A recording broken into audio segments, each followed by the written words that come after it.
before we start the video, I wanted to cover this real quick. I kind of allude to it in parts of the video, but I don't explicitly state. A leg press is a compound movement for your legs. So it's going to involve multiple muscle groups of the legs, all of them in different ways. So it's going to hit a lot of quad, a lot of hamstring, a lot of glute.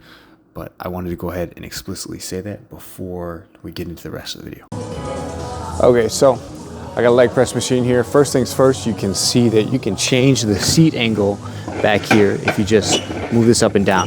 Standard operating procedure, 99% of the time, is to have it as far back as it will allow so that we can really facilitate hitting our full range of motion like we always like to try to. So when you set up in the seat here, you just want to make sure that you're fitting good and you want to set your feet up how you would normally with your squats. So about shoulder width apart. You can kind of play with this to see what's comfortable, but your foot placement in terms of width and all that stuff is gonna be shoulder width most of the time. You can kind of come inwards for a little bit more of a quad hit or farther out if you wanna push more glute, ham, right?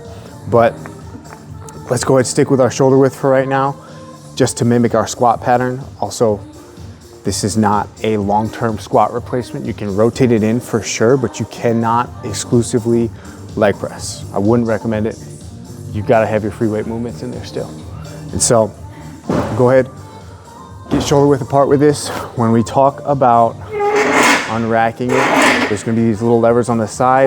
Okay, this is racked. This will allow you to come back down on it. This is unracked. This will allow you to free up the weight.